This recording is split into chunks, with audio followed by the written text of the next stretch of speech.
कर्तृत्व, प्राप्ती आणि मुक्ती जीवनाच्या प्रवासाची पूर्णाहुती. आतापर्यंत आपण स्वतःला ओळखलं, दिशा मिळवली आणि मनाचा शोध घेतला. पण आता वेळ आली आहे जगासमोर उभं राहण्याची. आजचा प्रश्न तोच आहे, या सगळ्या समजुतीचं मी काय करणार? आत्मा पहिल्यांदाच केवळ स्वतःसाठी नाही तर समाजासाठी उभा राहतो. तो म्हणतो, मी कोण आहे हे कळलं, पण माझे योगदान काय? तेव्हा श्रीकृष्ण स्थिर नजरेने म्हणतात, पार्था, हा आहे 10वा भाव. इथे केवळ ज्ञानाला किंमत नसते, इथे तुझी कृती बोलते. नमस्कार, मी डॉक्टर ज्योती जोशी आणि आपण पाहत आहात ॲस्ट्रोगुरू डॉक्टर ज्योती जोशी हे यूट्यूब चॅनल. जीवनाचा राजमार्ग दाखवणाऱ्या 12 भावांची गोष्ट मी या व्हिडिओ मालिकेतून आपल्या पुढे मांडत आहे. अखेरच्या टप्प्यातील 3 भाव आता आपण समजून घेणार आहोत.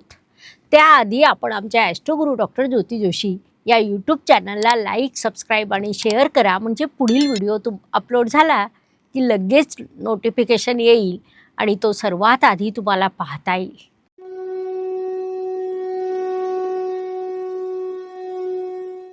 हा भाव तुमच्या कामाचा, जबाबदारीचा आणि समाजातील प्रतिष्ठेचा आहे.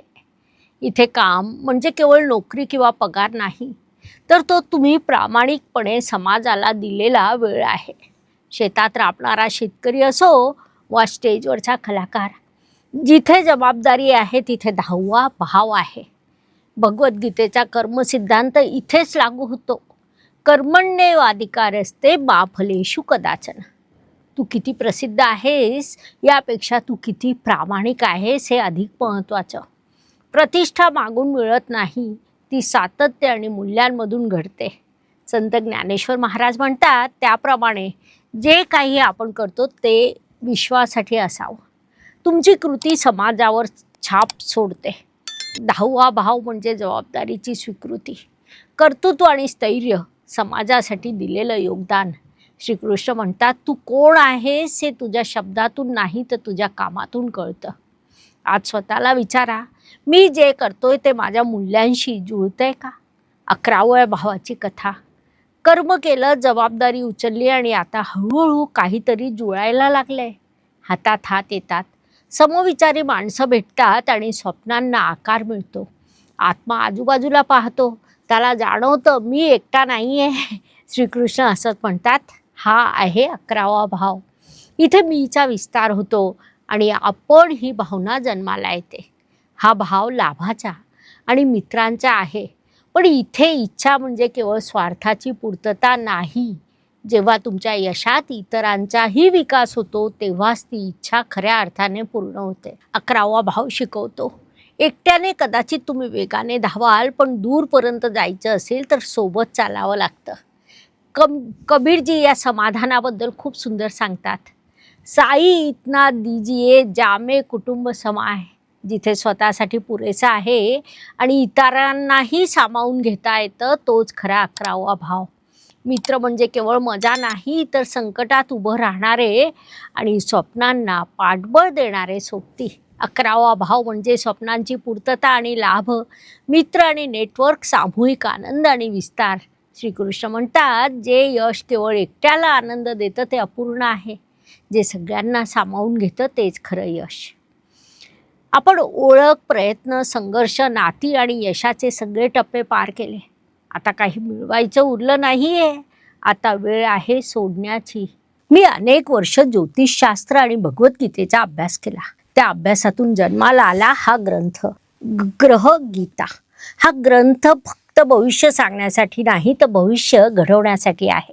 आजच प्रकाशनपूर्व नोंदणी करा 40% सवलतीसह आणि गीतेचा प्रकाश आपल्या जीवनात आणा. आत्मा आता शांत थांबला आहे, कोणत्याही ध्येयासाठी नाही तर केवळ स्वतःच्या अस्तित्वासाठी.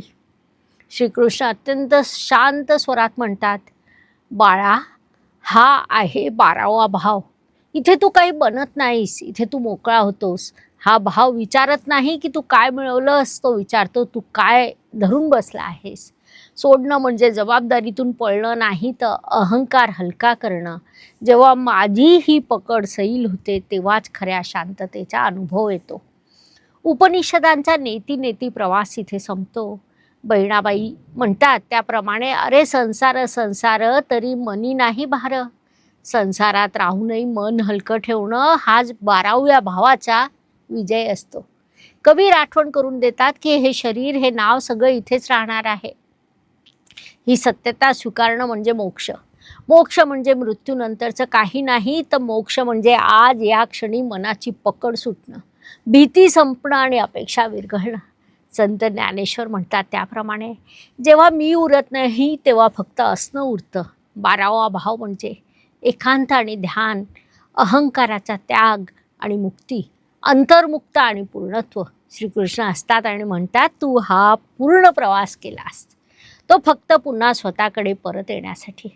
12 भाव म्हणजे जीवनाचा तो राजमार्ग आहे, जिथे आत्मा अनुभव घेतो, शिकतो, शेवटी सोडून देऊन मुक्त होतो. तुमचा हा प्रवास सुखकर हो, हीच प्रार्थना. धन्यवाद. पुन्हा भेटूया अशाच एका नवीन संकल्पनेसह. नमस्कार. शास्त्राचा अभ्यास करण्यासाठी माझी मराठीतून 11, हिंदीतून 2 अशी पुस्तकं प्रकाशित झाली आहे.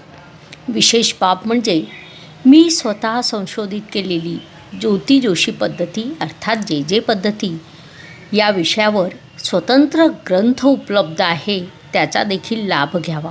यूट्यूबची कार्यप्रणाली ही मुख्यतः लाईक, शेअर आणि सबस्क्राईबवर चालते. Please like, share and subscribe the channel. धन्यवाद. शुभम भवतु. जय ज्योतिष.